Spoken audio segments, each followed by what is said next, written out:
জোরে আল্লাহুম্মা সাল্লি আলা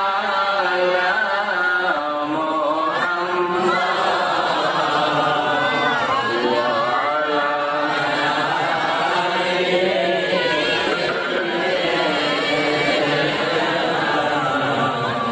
লা ইলাহা ইল্লাল্লাহু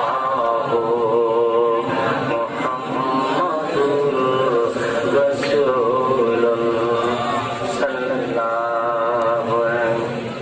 দিনের নবী চরকির মতো ঘোরাইতেছে, এই নাদান কুস্তি গেলে আমাকে ছেড়ে দাও ছেড়ে দাও। হঠাৎ করে চলে গেছে, অনেক দূর জায়গা পিলার মধ্যে পড়ে, এখন দুই হাত পরজরে কান্দে, মুহাম্মদ তুমি যে আল্লাহর পয়গম্বর, কোন প্রমাণ আছে নি? যদি প্রমাণ দেখাতে পারো আমি তোমার প্রতি ঈমান আনবো। জোরে বলেন সুবহানাল্লাহ। নবীজি বলেন আরে প্রমাণ চাও?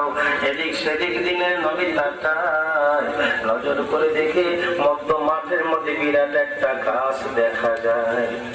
নবীজি বলেন গাছে ও গাছ, গাছে ও গাছ, আল্লাহর হুকুমে অর্ধেকটা জমিনে থাকো, বাকি অর্ধেকটা আমার কাছে একটু কথা শুনতে আসো। সুবহানাল্লাহ।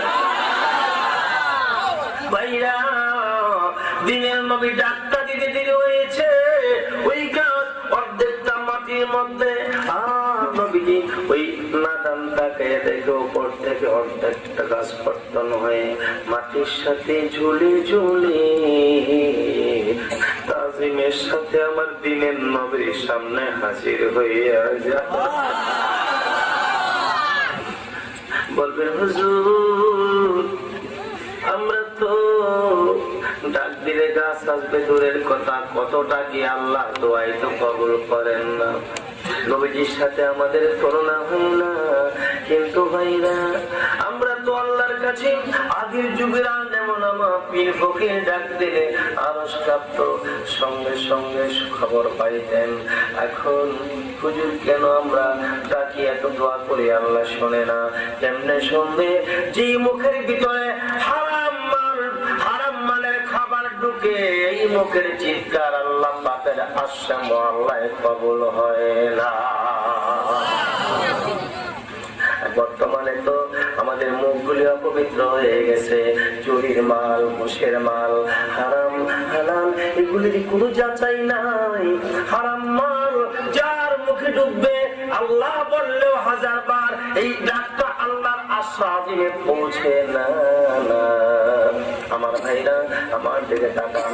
বিশ্ববিখ্যাত একজন ওলিউল্লাহ হযরতে ইব্রাহিম ইবনে আদম রাহমাতুল্লাহ আলাইহি, উনি 39টা রাষ্ট্রের বাদশা। যেরকম কয়টা? 39টা রাষ্ট্রের বাদশা উনি। আমার ভাইরা, আজকে ওনার একটা বান্দি আছে, বান্দিরে বলতেছে, ও বান্দি, এই নাও আজকে নতুন একটা মখমলের চাদর এনেছি, আমি সিংহাসনে বসতে যাই সকাল বেলা, তুমি নতুন মখমলের চাদরটা আমার বিছানার মধ্যে বিছাইয়ে রাখো, আমি সিংহাসন থেকে নেমে দুপুরে এসে আমি একটু রেস্ট নিব। জোরে জোরে বলেন সুবহানাল্লাহ।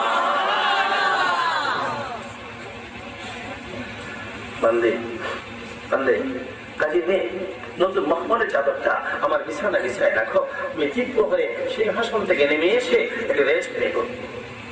এখন বান্দি মখমলের চাদর বিছায়, বাদশা চলে গেছে কোথায়? চাদর বিছায় বান্দি আর মনে মনে কয়, আহ কি আরাম, জীবন ভর বিছাইলাম, একটু শুয়ে দেখলাম না, বাদশা তো দুপুরে আসবে, অল্প একটু সময় শুয়ে দেখি শুয়ে পড়ছে। আল্লাহর কেরেশমা, বান্দি ঘুমায়া গেছে। এমন দুপুর হয়ে গেছে, বাদশা সিংহাসন থেকে নেমে এসে দেখে বান্দি ঘুমায় বাদশার বিছানায়। মেজাজটা কেমন হবে?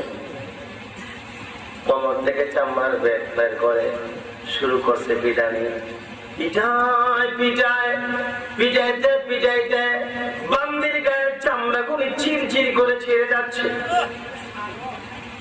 অস্থির করে ফেলছে বান্দির।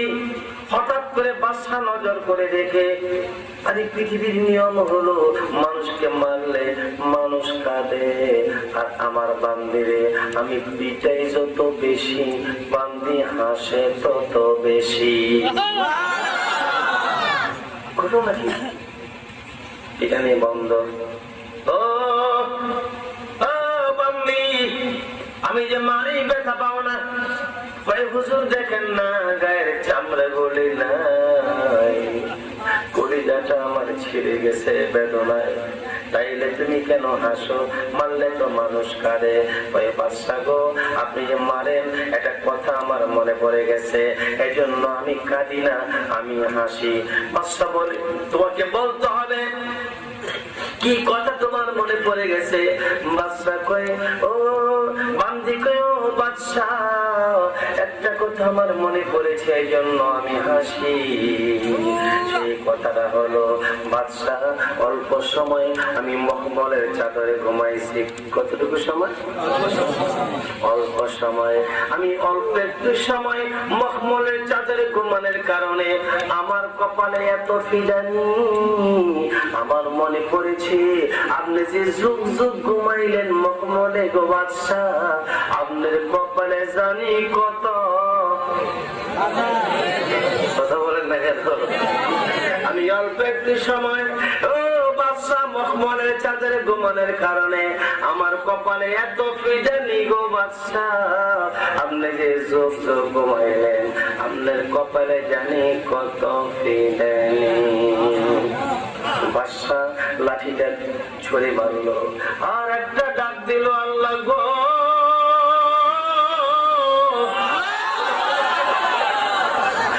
বান্দি তো ঠিক কথা বলেছে গো আল্লাহ।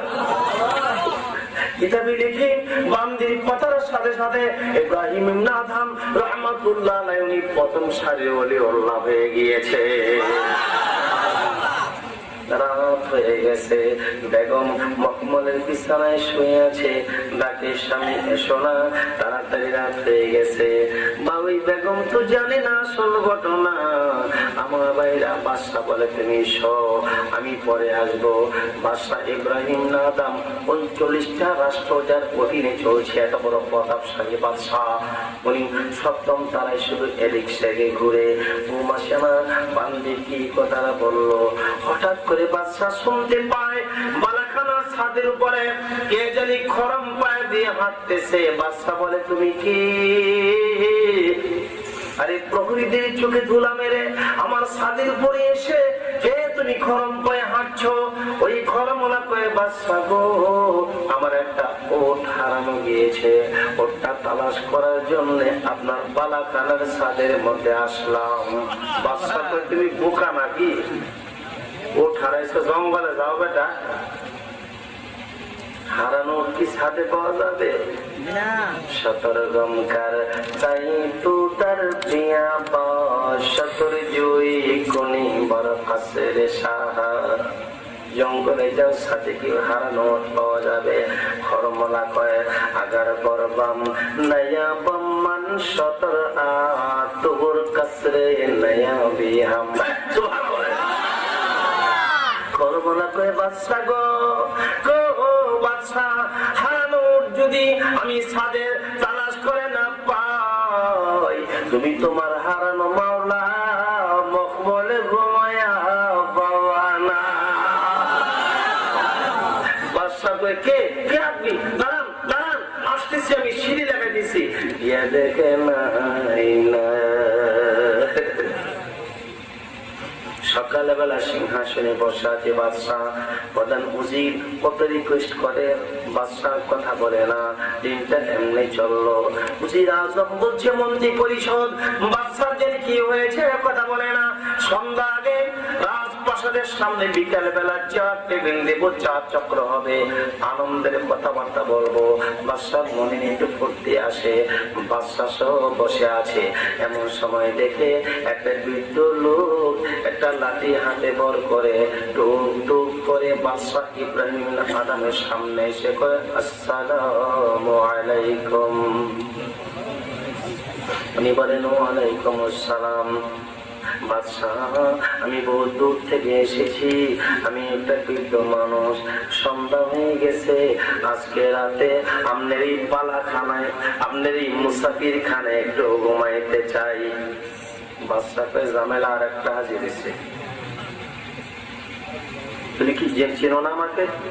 39টা রাষ্ট্রের বাদশাহ, এটা আমার পালাখানা, রাজপ্রাসাদ, আর তুমি আজকে রাতে মুসাফির খানায় ঘুমাইতে চাও। কে থাকে বাদশাহ? আমি। এর আগে বাবা ছিল, এর আগে দাদা। বুড়া কথা বলে, ওই বাদশাহ গো, যেখানে একটা লোক ঢুকলে বেশি দিন থাকতে পারে না, বের হয়ে আসতে হয়, আরেকজন যায়, থাকতে পারে না, বের হয়ে আসতে হয়। এটা পালাখানা না রে বাদশাহ, এটা অরিজিনাল মুসাফির খানা। বাদশাকে তুমি কে?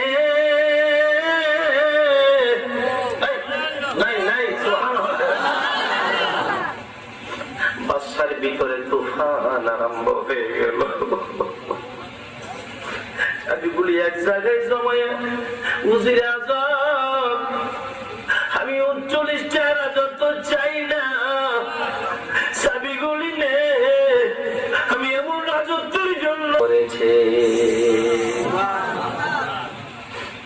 এখনো ঘুমায় নেই, চোখ দুটা বন্ধ, চোখ দুটা কিতাবে লেখে বাইতুল মুকাদ্দাসের দরজা সোজা, দুইটা লোক বসা ফেরেশতার মতো, একজন আরেকজনকে বলে, এই যে লোকটা সে পড়ল ক্লান্ত হইয়া, লোকটা জানে কে?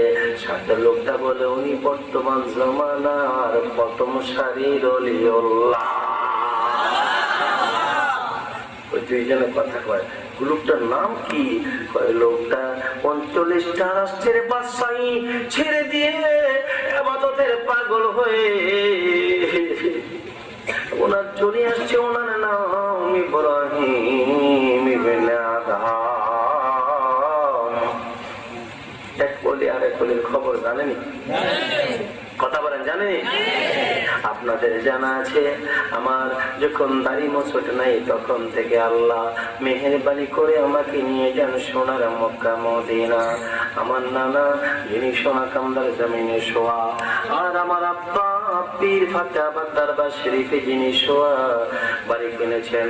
আমার আপন খালা খালো ভাই বোনেরা সৌদি, আমার আম্মার আপন দুইটা বোন জান্নাতুল মুআল্লার কবরস্থানে মা খাদিজাতুল কুবরার পাশে শুয়ে রয়েছে। আমার জীবনে একদম যখন ছোট, তখন থেকে প্রায় প্রতিটি বছরই আল্লাহ নিয়ে যান সোনার মক্কা মদিনায়। কয়েক বছর আগে আল্লাহর ঘরে কাম করতেছি, তখন আমার আব্বা পৃথিবীতে আছেন। হঠাৎ করে দেখি একটা লোকের চেহারা দেখে, ও ভাইরা, রাত 2টার পরে আল্লাহর ঘর তাওয়াফের জন্য যাবেন, তখন দেখবেন শীতকালে যেমন ওই বিদেশি পাখিরা বাংলাদেশের জমিনে নামে,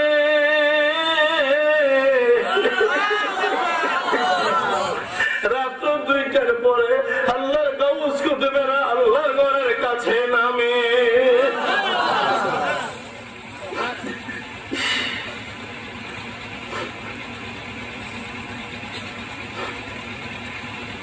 একটা লোকের চেহারা দেখে, face is the index of time, একটা লোকের চেহারা দেখে বুঝতে পেরেছি আমি লোকটা অনেক উচ্চ দরজার ওলি। উনি তাওয়াফ করতেছে, আমিও তাওয়াফ করতেছি, মনে মনে ভাবছি লোকটার সাথে একটু মুসাফা করবো, কিন্তু আমি যত দৌড়াই উনিও তাওয়াফ করে, আমিও জোরে জোরে তাওয়াফ করি, ওনার পিছনে আমার সামনে জায়গাটা কমে না, ওনারে ধরতে পারি না। আমি তাওয়াফটা বন্ধ করে উঠে যায় ঘুইরা ওনার সাথে হাত মিশিয়ে ধরলাম, আসসালামু আলাইকুম ওয়া রাহমাতুল্লাহ। উনি বলে, তুমি কেমন আছো? তোমার আম্মা কেমন? তোমার আব্বা কেমন আছে? আমি বললাম, তোমার يسكن في البنجلة أنت تسكن هنا كيف تعرفهم আমার আব্বা মা বাংলাদেশে আর আপনি এদেশি মানুষ আমার আব্বাকে আপনি কেমন করে চিনেন কই তোমার আব্বারে এমনি দেখি নাই আমি বলছি বাবার সঙ্গে দেখা হয়েছে আমার আব্বার সাথে কয় আমার আব্বার সাথে এমনি আমার দেখা হয় নাই চতুর্থ আসমানে ওলি আউলিয়ার একটা মিটিং হয় ওই চতুর্থ আসমানে তোমার বাবার সঙ্গে আমার দেখা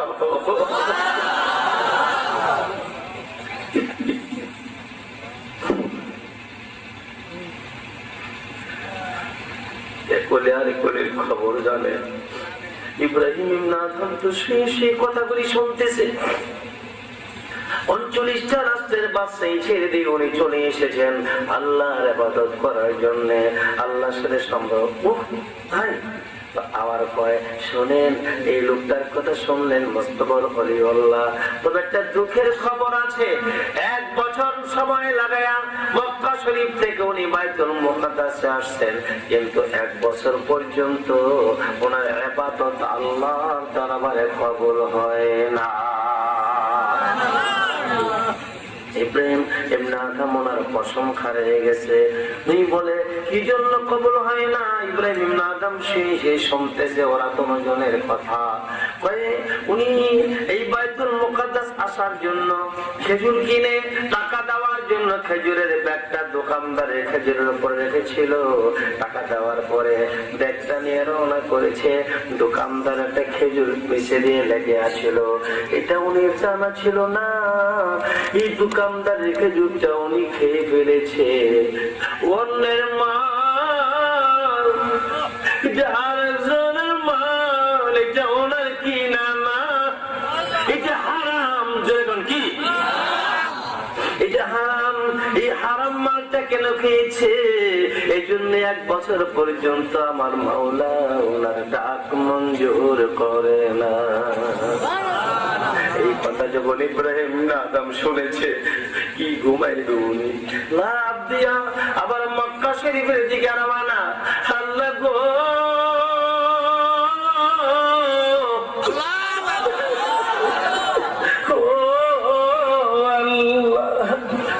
আমি আবার যাব মক্কায় আবার আমি খেজুরের দোকানদারের কাছে যাই আমি মাফ নিব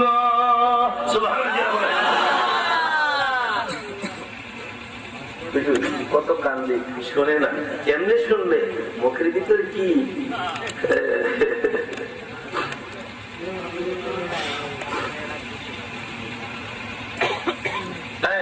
ফেরিওয়ালা বাদাম ফেরিওয়ালা দেখলে পিছনে তাকাবেন না ফেরিওয়ালা দেখলে ডাক দেন না এদিকে সবালা বলা কত নেবেন দেখে বাদাম ভালো নেই পুরে দি বাজার ঠিক মতো হয়েছে না আর কত নিবেন ভাই হ্যাঁ খায়া কথা কয় হালাল না হারাম হালাল না হারাম শীতকালে গাছে বড়ি ধরে না বড়ি গাছ থেকে পেরে বাজার নিয়ে রওনা করছে রাস্তার পাশে একটু দাঁড়িয়ে আছে এই যে ভাই এগুলি বড়ি বাজার নিয়ে আনন্দ না কেউ হ্যাঁ এসে দেখি কয় কেজি নিবেন ভাই দেখে ঠিক আসো না বড়ি ভালো নেই বেশি সুবিধা না পোষ লাগে নিজের কাছে আরে কত নিবেন আরে গত বাজারে নিচ্ছিলেন কথা করে আর আধা কেজি এমনি শেষ হালাল না হারাম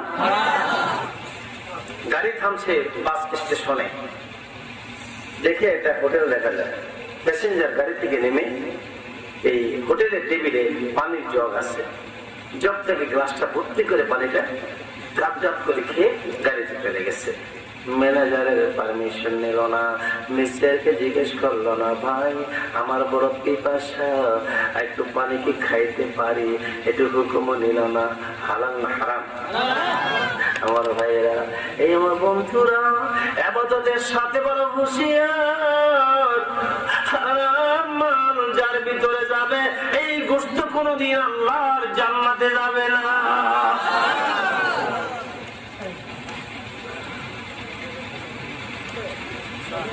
আসছে মক্কা শরীফ আরেক বছর সময় লাগছে টোটাল কয়েক বছর হলো দোকানে বসা চোখের পানি ছেড়ে কান্দে, কয় বাবা 2 বছর আগে এমন ধরনের একটা লোক এই দোকানে বসা ছিল, লোকটা কোথায়?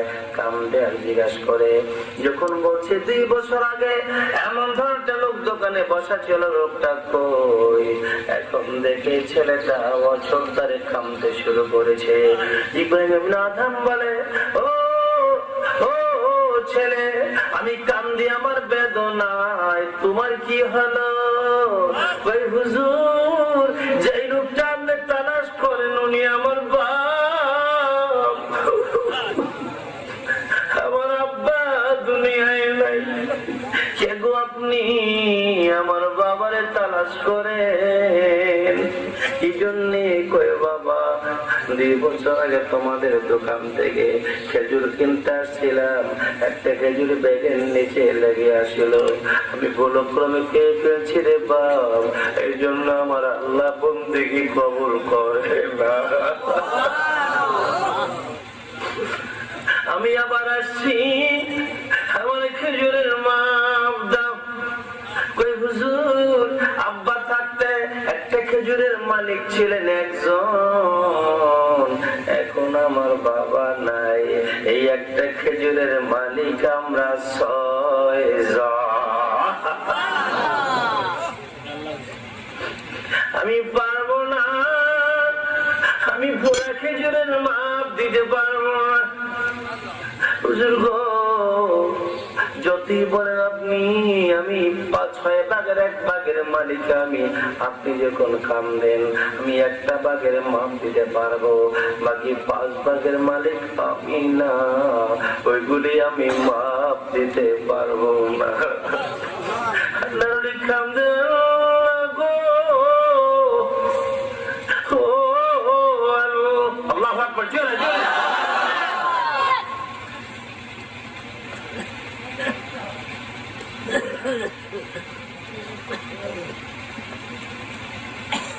আমাদের জীবনটা ইসলামটা অতি সহজ, কিন্তু একটু হুঁশিয়ার, একটু হুঁশিয়ার হয়ে চলতে পারলে পরের হক যাতে নষ্ট না করি, পরের হক নষ্ট, হালাল হারাম বেশি যেতে চলতে পারি।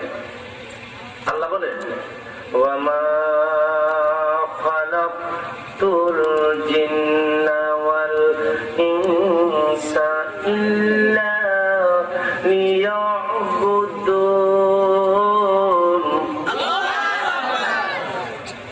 আফাহাসিবতুম আন্নামা খালাকনাকুম আবাসাও ওয়া আন্নাকুম ইলাইনা লা তুরজাউন। বন্ধুগণ, আমরা যদি আল্লাহর আইন ও কানুন মেনে চলতে পারি, নবীর আদর্শ মতো যদি সুন্দর জীবন গড়ে তুলতে পারি, তাহলে পৃথিবীতে হবে আমাদের কল্যাণ আর পরকালে হয়ে যাবে আমাদের মুক্তি। এই আহ্বান দেখে আজকের মতো আলোচনার সমাপ্তি আমি এখানেই রাখবো। তবে আপনাদেরকে এমনি বিদায় দেবো না, আমরা মনে কি সাক্ষী দেয় ইনশাআল্লাহ আজকের দোয়া কবুল হবে হবে হবে ইনশাআল্লাহ বলেন, ইনশাআল্লাহ বলেন।